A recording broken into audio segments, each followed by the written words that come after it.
des outils de la communauté internationale pour rétablir leurs infrastructures portant sur les organes de sécurité qui sont là pour encadrer et assurer une certaine sécurité lorsque l'opération de paix se déploie. La réhabilitation d'infrastructures comme les hôpitaux, les écoles et d'autres bâtiments. Et oui, la création de milliers d'emplois locaux, puisqu'on a toujours l'impression que le maintien de la paix, c'est d'abord et avant tout des Occidentaux ou des soldats d'Asie et d'Afrique qui vont en maintien de la paix pour ramasser l'argent que l'ONU leur donne. Mais on oublie les dizaines de milliers d'emplois que ces opérations créent lorsqu'elles s'installent à demeure. Il y a des problèmes, bien sûr, à ce déploiement massif des civils ou des militaires dans des territoires où les économies sont effondrées. Mais c'est une infusion d'argent qui est souvent profitable à l'économie locale. Le succès des opérations de paix est dorénavant pris en compte même par un nombre croissant de pays occidentaux qui les avaient plus ou moins abandonnés dans les années 90. Je crois que vous avez entendu nos conférenciers d'hier souligner le fait que lorsque dans les années 90, jusqu'au milieu des années 90, les opérations de paix n'étaient pas à la hauteur des mandats qu'ils avaient reçus, en particulier pour protéger les civils, que ce soit en Bosnie ou au Rwanda, en Somalie ou ailleurs, les pays occidentaux ont commencé à quitter ou à s'éloigner des opérations de paix pour plutôt joindre celles plus musclées, plus robustes de l'OTAN, de l'Union européenne ou de d'autres organisations régionales. Or, si l'expérience a été intéressante avec les organisations régionales, on s'est rendu compte que ces organisations régionales avaient des limites à leurs interventions. Et une de ces limites, c'est le fait que leurs capacités civiles sont moindres que ce que l'ONU peut déployer sur le terrain. Et l'autre limite, plus politique, c'est celle de la légitimité de ces opérations. Lorsque l'OTAN arrive dans un territoire, eh bien, ils sont nombreux, ceux qui habitent ce territoire, pour se demander, est-ce vraiment une opération internationale, avec toute la légitimité de la communauté internationale, même si elle a reçu l'appui des Nations Unies, ou bien c'est l'opération des États-Unis avec ses alliés. Ceux qui lisent la presse anglophone à Kaboul vont se rendre très rapidement compte que la FIAS est caractérisée souvent comme une coalition de chrétiens déployés en territoire musulman.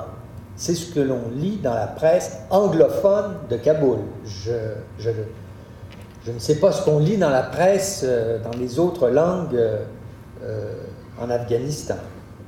Alors, ce succès est tel des opérations de paix, vous allez peut-être me reprocher de tracer un portrait très élogieux du maintien de la paix, mais quand même, il y a des résultats qui sont là. Ce succès est tel qu'en 2006, après l'affrontement dans le sud-Liban, une dizaine de pays d'Europe qui avaient quitté les opérations de paix ont décidé de répondre à l'appel des Nations Unies pour réintégrer la FINUL, mais à leurs conditions, c'est-à-dire en ayant obtenu des garanties sur la robustesse du mandat, la possibilité pour leurs troupes de s'équiper lourdement. Là, on n'est plus avec le petit casque bleu qui se promène avec son casque et son arme de poing. On est avec des chars d'assaut, on est avec des hélicoptères de combat, on est avec des pièces d'artillerie, on est avec des navires de guerre qui patrouillent au large du Liban pour, en tout cas, dans un premier temps, avoir une posture dissuasive, puis une posture de robustesse et si ça devait arriver, la possibilité d'intervenir. Bien sûr, la finule n'est pas là pour mener la guerre totale, ni avec l'armée israélienne, ni avec le Hezbollah. Mais le fait que sa colonne vertébrale soit plus solide que les colonnes vertébrales de la Fort Pronou ou de d'autres missions de maintien de la paix, je crois, renforce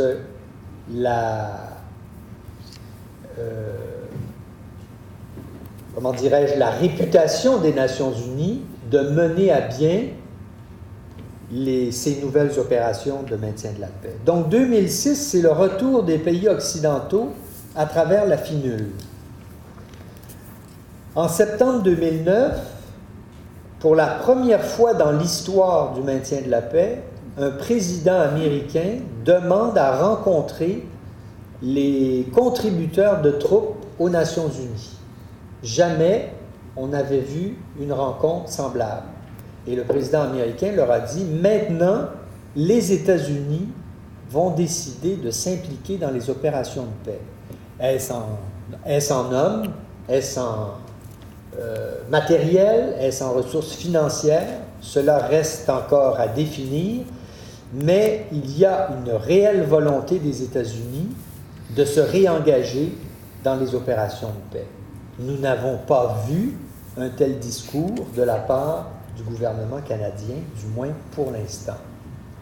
Enfin, en février 2010, le nouveau livre vert de la défense nationale souligne le rôle exceptionnel de l'ONU dans l'architecture internationale, l'édification de la paix et la sécurité et la gouvernance, qui sont plus importants que jamais. Donc, deux pays qui traditionnellement, en tout cas dans les 10 dernières années, travaillaient en coalition ou éloignés des Nations Unies, sont en train de revenir auprès des Nations Unies dans cette nouvelle configuration du maintien de la paix, intéressante pour tous. Qu'est-ce que ça veut dire pour le Canada? Il est évident que nous avons toujours été des participants enthousiastes des opérations de paix, au moins jusqu'en 1995, au moment où l'OTAN reprend du service ou prend du service en Bosnie, puis plus tard en 1999 au Kosovo. Nous amorçons notre retrait de l'ONU pour plutôt joindre l'OTAN. Le Canada a façonné sa politique étrangère, ou en tout cas une partie de sa politique étrangère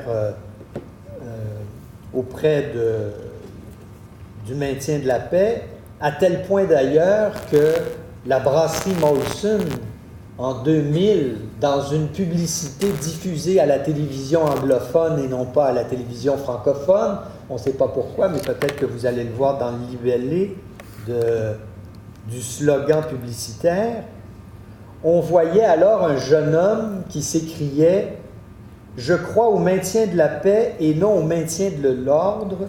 Je m'appelle Joe et je suis Canadien. » Peut-être qu'en québécois, on aurait dit autre chose.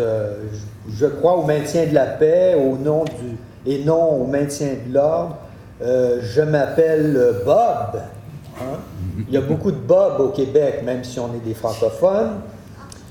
Et je suis québécois. Parce que, il faut le dire, et les Québécois et les Canadiens vibrent au maintien de la paix. Donc la publicité de Molson reflétait là une des valeurs que le Canada avait construites depuis 1956 et qui était intégrée même auprès de la population canadienne et même auprès des industriels canadiens qui veulent mousser, c'est le cas de le dire, un produit pour le vendre. Maintenant, ce qui est étrange, c'est qu'en 2000, au moment où Joe le Canadien fait du maintien de la paix une caractéristique de son identité, le Canada, lui, amorce son départ du maintien de la paix. Maintenant, il revient. Je crois qu'il est en train de revenir.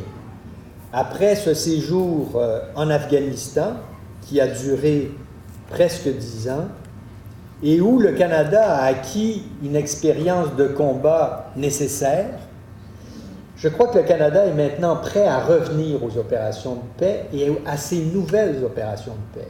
puisqu'on l'a dit depuis 2 jours.